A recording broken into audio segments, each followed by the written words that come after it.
Hello friends, welcome to MDC. मैं हूं KP sir.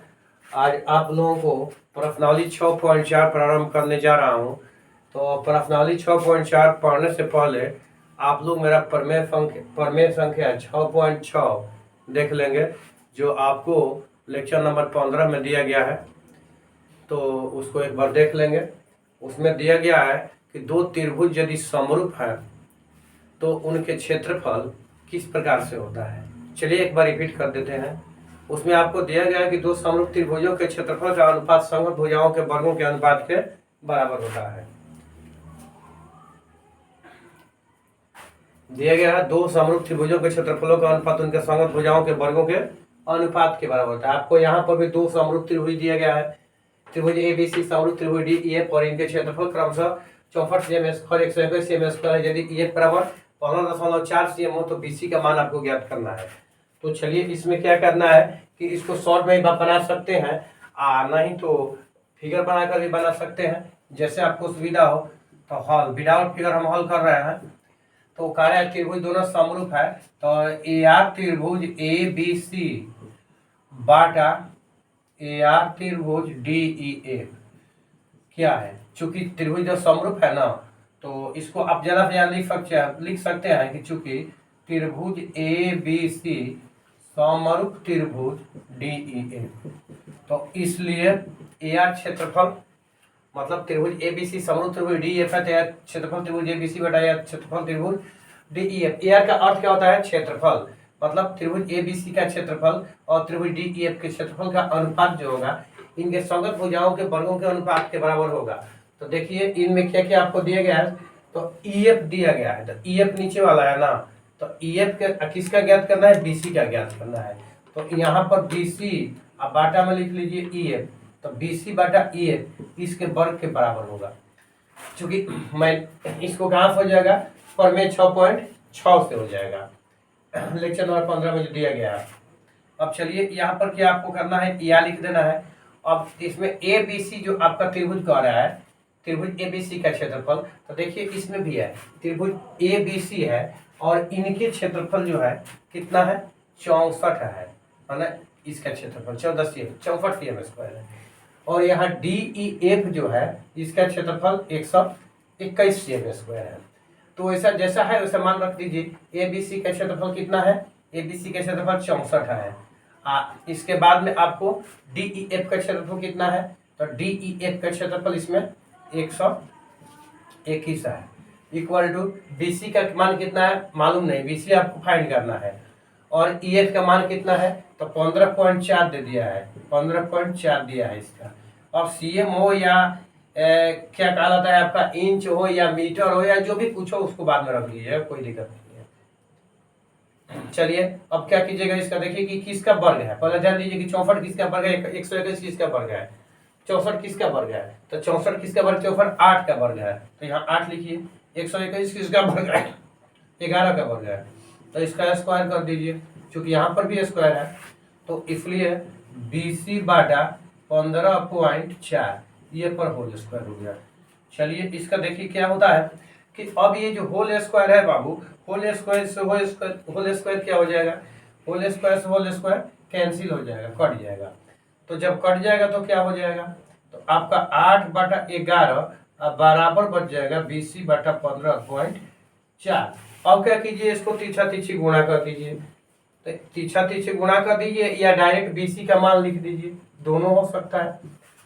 ध्यान दीजिए BC आपका ऊपर है, तो इसमें क्या हो जाएगा? मल्टीपल हो जाएगा, गुणा हो जाएगा। किसमें? 8 बटा 11 गुणे कितना? 15.4। अब देखिएगा इसको डायरेक्ट चाहिएगा तो डायरेक्ट भी कटा सकते हैं या फिर इसको पॉइंट हटा सकते हैं, दोनों में से किस तरह से बना सकते हैं। तो यदि इसको हम चाहे तो पॉइंट हटा सकते हैं, फिर चाहे तो डायरेक्ट बना सकते हैं। तो यदि पॉइंट हटाना होगा तो पॉइंट हटा सकते हैं। तो इसमें आपका 15 माने 154 हो जाएगा और नीचे हो गया 11। अब क्या है कि ऊपर का दशमलव हटाने के लिए नीचे 0 बढ़ा जाता है। तो दशमलव के पहले कितना अंक है? 2 अंक है। तो दशमलव के पहले कितना भी अंक हो उसके लिए हर में 1 लिखते हैं। दशमलव के बाद जितना अंक होता है उस पर 1 में क्या करते हैं? 0 लगा देते हैं। तो दशमलव के बाद का 1 अंक है? 1 अंक है, तो इस पर 1 हमने 0 बढ़ा दिया। अब यदि चाहेंगे तो इसको कटा सकते हैं। देखिए किससे कटेगा आपका, ध्यान दीजिए 11 से। क्योंकि 4 1 5 है, डिफरेंस हो गया 0, तो 11 से कट जाएगा। 4 1 5 है, ये 5 है, डिफरेंस हो गया 0, इसका मतलब 11 से कट जाएगा।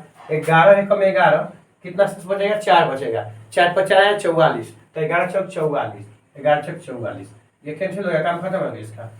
अब देखिए यदि इसको कटाएंगे तो वो ठीक है, नहीं कटाएंगे तो वो ठीक है, कटाएंगे तो फिर दशमलव बदलना होगा। तो इससे बेहतर है दशमलव बदलने से किसको कराइए मत, डायरेक्ट गुणा कर दीजिए। 14 8 है, 14 8 कितना होता है? 14 8 बोलो तरह से, 14 8 है बोलो तरह 112 और बाटा 10। अब चलिए इसको दशमलव में बदल दीजिए, तो BC बराबर क्या हो जाएगा आपका? BC बराबर कितना नीचे 0 है? ये वो 0 है, नीचे कितना 0 है? ये वो है। तो इसके अंश जो है दाहिने से एक अंक छोड़कर दशमलव कर दीजिएगा, दाहिने से आपका एक अंक छूटना चाहिए, एक अंक छोड़कर दशमलव कर दिए, तो इतना बराबर इतना भी लिखा जा सकता है, 11.20 भी, या ये दोनों में से कोई भी लिख सकते हैं। यही आपका BC का मान होगा। क्या होगा? BC का मान होगा। तो इसमें देखिए ना 5.4 है, तो 5.4 इसको इस दफा ही छोड़ दीजिए, कोई दिक्कत, एक ही अंक ना है तो एक अंक इसको भी रखने दीजिए। यहाँ CM है तो CM डाल दीजिए, आपका जो है हल है। अब चलिए इसके बाद में आपको नेक्स्ट क्वेश्चन बताने जा रहा हूँ। आपको कह रहा है कि एक समलंब ABCD है जिसमें AB पैरेलल DC है कि विकर्ण परस्पर बिंदु O पर प्रतिच्छेद करते हैं। यानी ABCD क्या है? एक समलंब है जिसमें AB और DC क्या है? समानांतर है। विकर्ण जो होता है AB और DC माने ABCD का, वो कहाँ पर है? O पर प्रतिच्छेद करते हैं। यदि AB बराबर 2CD, AB बराबर 2CD, यहाँ ध्यान दीजिएगा, यहाँ AB बराबर 2CD जहाँ कह रहे वहाँ ध्यान दीजिए कि AB और 2CD, इसका मतलब क्या है कि AB आपका क्या हो जाएगा? AB ग्रेटर देन होगा CD से, AB ग्रेटर देन होगा CD से, क्योंकि AB बराबर 2CD, तो AB जो है CD के दुगुना है, इसका मतलब कि AB आपका ग्रेटर देन है।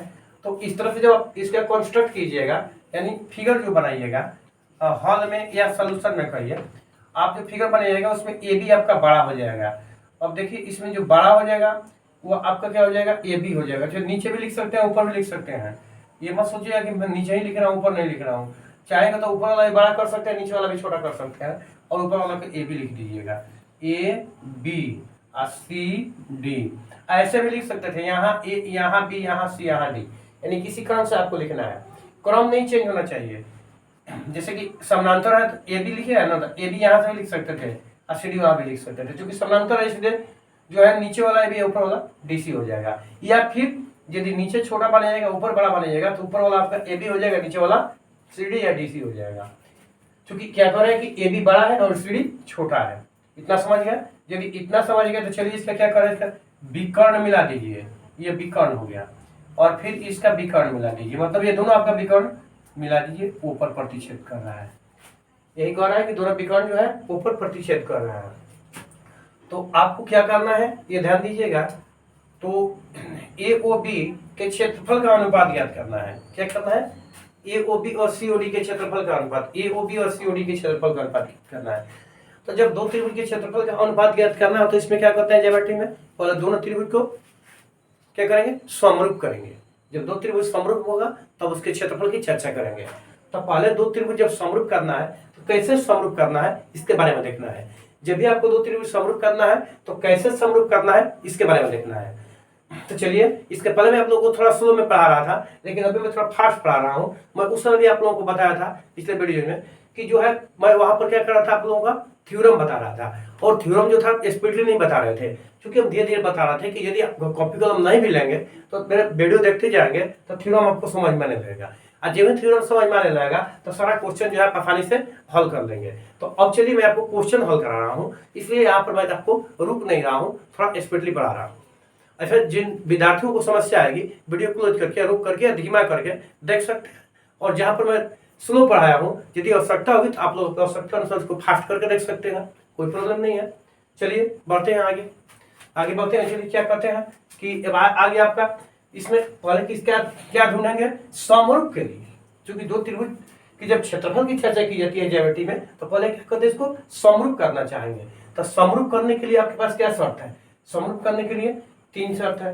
कौन कौन समरूपता होना चाहिए, कौन समरूपता होना चाहिए, और इसके बाद में भुजा समानुपाती होना चाहिए। तो चलिए भुजा समानुपाती करें को देखिए, जैसे क्या कर रहा है AOB में एक कोण आपका ये हो जाएगा और एक इसमें कोण ये हो जाएगा, तो ये दोनों क्या हो जाएगा? शीर्षाभिमुख कोण हो जाएगा। आप 9th क्लास में पढ़े होंगे कि जब दो सरल रेखाएं एक दूसरे को प्रतिच्छेद करती है तो शीर्षाभिमुख कोण समान होते हैं। जब दो सरल रेखाएं एक दूसरे को प्रतिच्छेद करती है तो शीर्षाभिमुख कोण समान होते हैं। ये आप ऑलरेडी पढ़ चुके हैं। तो देखिए इसमें क्या होगा, AC और BD दो सरल रेखा है जो परस्पर ऊपर प्रतिच्छेद करती है, इसलिए शीर्षाभिमुख कोण आपका समान हो गया। अब चलिए इसके बाद में एक चीज और पढ़े होंगे कि जब दो सरल रेखाओं को दो समानांतर रेखाओं को कोई तिर्यक रेखा काटती है तो एकांतर अंतरखंड में बना कोण समान होता है। दूसरा, यदि दो एकांतर अंतरखंड में जो कोण बनेगा वो क्या होगा, समान होगा। तो देखिए इसमें क्या है, ध्यान दीजिए, रुकिए, ठहरिए। इसमें देखिए अब हम इसको पूरा गायब कर दें, यदि हम चाहते हैं इसको पूरा गायब कर दें और इस दोनों साइड हटा देते हैं और इसको भी हटा देते हैं, तो ये जो रेखा है AB और CD जो समानांतर है उसको काट दे क्या, AC माना। चलिए समझ लीजिए, अलग से बता देते हैं। जैसे ऐसे हम इसको कर दें और फिर इसके मिला दें तो यही आपको आ जाएगा। हटा देंगे तो यहाँ पर आप C लिखे हैं, यहाँ पर D लिखे हैं, यहाँ पर A लिखे हैं, यहाँ पर B लिखे हैं, तो ये और ये एकांतर अंतःकोण हो जाएगा। तो एकांतर अंतःकोण बराबर हो गया।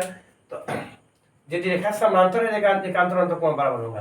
तो ध्यान दीजिएगा कि आपको इसमें क्या क्या मिल गया, दो कोण मिल गया। तो कोण समरूपता से दोनों त्रिभुज क्या हो जाएगा, समरूप हो जाएगा। कोण समरूप त्रिभुज समरूप हो जाएगा। तो इसी को मैंने आपको प्रूव करके दिखा देता हूँ, दोनों त्रिभुज आपका समरूप हो जाएगा। चलिए इसमें लिखते हैं त्रिभुज AOB और त्रिभुज COD में इसमें क्या क्या है, कोण AOB इक्वल टू कोण COD, सही है। कोण जैसा कोण सही है। तो क्या होता है कि अब यहाँ से शुरू करते हैं तो OAB क्या लिख सकते हैं, OAB इक्वल टू OAB ना तो OCD, ये दोनों कोण इक्वल हो जाएगा। इसलिए ट्रायंगल AOB समरूप ट्रायंगल COD। तो जब दो त्रिभुज समरूप होते हैं तो उनके क्षेत्रफलों का अनुपात क्या हो रहा है ना, तो अब दोनों समरूप हो गया। तो दो समरूपों के त्रिभुजों के क्षेत्रफलों का अनुपात समरूप भुजाओं के अनुपात के वर्ग के बराबर होता है। तो यहाँ पर अब जब समरूप हो गया तो हो जाएगा AOB बाटा COD बराबर। अब देखिए क्या क्या आपको वाला जो दिया गया है उसको देखिए, AB दिया गया है तो ऊपर हो जाएगा AB और नीचे हो जाएगा CD होल स्क्वायर। या क्या लिखिएगा फिर, या,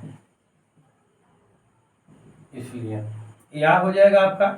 अब ये क्षेत्रफल का अनुपात आपको ज्ञात करना है। तो AOB बाटा COD बराबर AB बराबर 2CD है ना, यहाँ 2CD रख दीजिए, यहाँ CD रख दीजिए, फिर इसका होल स्क्वायर। अब यहाँ पर ध्यान दीजिएगा कि यहाँ पर आपका क्या होगा, CD से CD क्या हो जाएगा, कैंसिल हो जाएगा। चलिए या COD बराबर, अब दो दूनी का 4 नीचे हो गया 1, तो इसमें अभीष्ट अनुपात क्या हो गया, अभीष्ट अनुपात 4:1 होगा। यही आपका आंसर हो गया। अब यही आपका आंसर हो गया। तो इस तरह से अब क्वेश्चन नंबर 2 हो गया। अब चलिए नेक्स्ट क्वेश्चन भी देखते हैं। आकृति में एक ही आधार BC पर दो त्रिभुज ABC और त्रिभुज DBC बने हुए हैं। यदि AD BC को O पर प्रतिच्छेद करे तो दर्शाइए कि AR ABC बटा AR DBC बराबर AO बटा DO होगा। पहले देखिए क्या क्या दिया है। तो आपको दिया है कि BC एक ही आधार मतलब BC आपका आधार मिल जाएगा। ये जो रेखा है BC यही आपका क्या हो जाएगा, आधार हो जाएगा, क्योंकि ये दोनों में उभयनिष्ठ है। ये आपका क्या बन जाएगा, आधार बन जाएगा, यहाँ दिया हुआ है। और दो त्रिभुज ABC, अब ABC मतलब इधर वाला त्रिभुज और DBC मतलब नीचे वाला त्रिभुज बन रहा है ना। तो AD BC को ऊपर काटता है, यह प्रतिच्छेद करता है, तो आपको दर्शाना है क्षेत्रफल। तो चलिए इसके लिए आप क्या कीजिएगा, तो इसमें भी आपको वही होगा, क्षेत्रफल दर्शाना है। तो क्षेत्रफल दर्शाने के लिए ये दोनों त्रिभुज जो है आप समरूप कर सकते हैं क्या। तो एक ही आधार पर बना है और दो ओर है, तो इसलिए इसको समरूप करना उतना आसान नहीं है जितना कि हम डायरेक्ट यदि इसका क्षेत्रफल निकाल लें तो आसान हो जाएगा। तो चलिए क्षेत्रफल इसमें कैसे हम निकाल सकते हैं, तो चाहेंगे तो हम ऐसे समरूप भी इसको कर सकते हैं। तो इसमें क्या होगा कि समरूप करना क्या है, थोड़ा कठिन है। तो चलिए पहले इसको हम क्या करते हैं, लंब डाल लेते हैं। तो यदि हम इस पर एक लंब डाल लें और एक लंब इससे डाल लेते हैं, इससे हो गया ना, किस पर डालें, और एक लंब इससे डाल लेते हैं। तो ध्यान दीजिएगा कि एक वो तो लंब आप यहाँ पर डालेंगे तो ये त्रिभुज का ऊंचाई हो जाएगा। तो इसको क्या सकता है, एम कह सकते हैं। वो ये त्रिभुज है ना, देखिए कौन सा वो त्रिभुज है, ए बी सी है। तो ए बी सी जो त्रिभुज है इसमें एक लंब मैंने डाल दिया एस से बी सी पर। अब बी सी आधार ऐसा है कि दोनों में शामिल है। तो एक बी डी सी है, बी डी सी यानी ये त्रिभुज है। तो इस त्रिभुज में भी हम लंब डाल सकते हैं, जैसे कि इसमें हम लंब डाल रहे हैं यहाँ से। तो जब लंब डाल देंगे तो त्रिभुज का क्या मिल जाएगा, ऊंचाई मिल जाएगा। जब लंब डालते हैं तो त्रिभुज की ऊंचाई मिल जाएगी और आधार मिल जाएगा। तो इस तरह से क्षेत्रफल भी हो सकता है। और अब ध्यान दीजिएगा, क्षेत्रफल तो हम निकालेंगे ही। अब इसमें कह रहा है कि ए ओ ओ डी, मतलब बाटा में क्या कि ए ओ, तो ए ओ ये है ओ डी ये है। तो इसके लिए क्या करेंगे, ए ओ और ओ डी के लिए इसको और इसको यदि समरूप कर देंगे तो हो जाएगा। मतलब कौन त्रिभुज, ये त्रिभुज और ये त्रिभुज समरूप कर देंगे तो हमारा ए ओ बटा ओ डी मिल जाएगा। और समरूप करने के लिए यहाँ पर मेरा शर्त मिल जाता है, ये 90 डिग्री दोनों में हो जाएगा, लंब है तो। ये जो है शीर्षाभिमुख कोण है। तो ए समरूपता से क्या हो जाएगा, त्रिभुज समरूप हो जाएगा। तो संगत भुजाएं इसकी क्या हो जाएगी, आनुपातिक हो जाएगी। संगत भुजाएं आनुपातिक हो जाएगी। तो चलिए जो मैंने अभी किया उसको यहाँ पर क्या बढ़ रहा है, हमारा फिगर में नहीं दिया था, उसको मैंने डाल दिया है। क्या डाल दिया है, लंब डाल दिया है। तो ये फिगर में लंब नहीं है तो लिखेंगे हॉल। हॉल में आपका पहले रचना लिखना है ना। हॉल में पहले क्या लिखिएगा, रचना। रचना हॉल लिख करके नीचे लिख दीजिए रचना। रचना में क्या है, तो रचना में है, यही बनावट या रचना दोनों लिख सकते हैं, कोई दिक्कत नहीं है। ए एम लंब बी सी तथा डी, इसमें एन नहीं लिखे हैं तो चलिए यहाँ पर हम एन लिख देते हैं। डी एन लंब बी सी खींचा। ये मैंने क्या किया, लंब खींच दिया। तो जब लंब खींच दिया तो प्रमाण अब लिखेंगे। जब रचना लिखिएगा या बनावट लिखिएगा तो प्रमाण लिखिएगा। प्रमाण में हो जाएगा पहले त्रिभुज ए एम ओ तथा त्रिभुज डी एन ओ में, इन दोनों त्रिभुज में क्या क्या मिलेगा, तो कोण A M O equal to कोण D N O. D N O ये कहाँ ले आ गया, डी एन ओ। तो ये हो गया प्रत्येक 90 डिग्री। क्या हो गया, प्रत्येक 90 डिग्री हो जाएगा। चलिए जब प्रत्येक 90 डिग्री हो गया तो ये इक्वल हो गया। इसके बाद में कोण ए ओ एम इक्वल टू कोण ए ओ एम है तो डी ओ सी। तो इसलिए त्रिभुज ए एम ओ समरूप त्रिभुज डी एन ओ।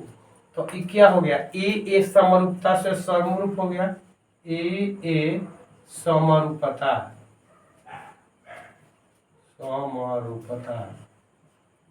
ए समरूपता से दोनों त्रिभुज समरूप हो गया। तो जब समरूप हो गया तो संगत भुजाएं इसकी अनुपातिक हो जाएगी। तो इसलिए ए एम, चूंकि एम की जरूरत पड़ेगी, ऊंचाई है, तो एम बाटा डी एन हो जाएगा। एम बाटा डी एन बराबर अब इसमें एओ दिया है तो एओ तो आ जाएगा एओ, एओ बाटा इसमें डीओ दिया है तो हो जाएगा। इसको हम इक्वेशन फर्स्ट मान लेते हैं, इसको इक्वेशन फर्स्ट मान लेते हैं। और चलिए आगे बढ़ते हैं। आगे बढ़ने में क्या करते हैं, ध्यान दीजिएगा कि आपको क्या दिया है, यहाँ देखिए ए बी सी दिया है, यानी ए बी सी का क्षेत्रफल दिया है तो उसी को लिखिए ए आर ए बी सी, त्रिभुज का चिन्ह देंगे तब वो ठीक, नहीं देंगे तब वो ठीक, बाटा ए आर डी बी सी।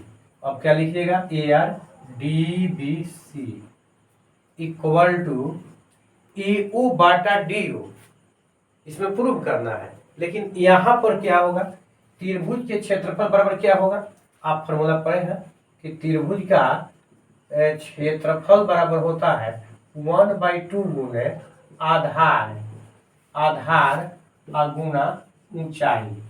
तो ये त्रिभुज के क्षेत्रफल होता है ना, तो वही चीज तो आपको यहाँ लिखना है 1/2। अब आधार के स्थान पर क्या लिखिएगा, तो देखिए आधार BC दिया है, आधार क्या दिया है, BC दिया है, तो आधार के स्थान पर आप BC लिख दीजिए। ऊंचाई जो लंब डालते हैं वही ऊंचाई होता है, तो ABC है तो इसमें ऊंचाई आपका हो गया AM।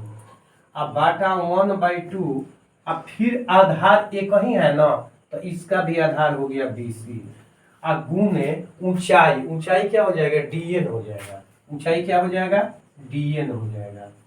अब देखिए देखिए आपका क्या क्या इसमें कैंसिल हो जाएगा, जो जो कैंसिल हो जाएगा उसको कैंसिल कर दीजिए, यानी जो जो कट जाएगा उसको कटा, देखिए 1/2 से 1/2 कट जाएगा, अब BC से आपका BC कट जाएगा, तो जो अंतिम आपका बचा उसको लिख सकते हैं, क्या बच गया, तो बच गया A R A B C बाटा A R D B C बराबर। अब देखिए ना, जब ये बच गया तो क्या आपका हुआ, बचा तो क्या आया, AM बाटा DN, ये बचा तो आया। अब AM बाटा DN बराबर यहाँ देखिए क्या आया है, AO बाटा DO आया है, तो वहाँ AM बाटा DN जो है उसका मान यदि हम रख देंगे तो उसके बराबर में AO बाटा DO रख सकते हैं। तो यहाँ पर अंतिम जो है आप रखिए कि ए आर ए बी सी बटे A R D B C बार DO, AO बाटा DO, ये कहाँ से आ गया, तो समीकरण फर्स्ट से। अब ये क्या हो गया, प्रूव्ड हो गया, ये हो गया प्रूव्ड, प्रूव्ड हो गया जो था, यही आपको दर्शाना था, सॉरी दर्शाना था, तो दर्शाने के लिए आपको स्टूड लिखिए, सिद्ध करने में प्रूव्ड लिखते हैं SHOWED, शोड माने दर्शाया या शोड माने बोल। चलिए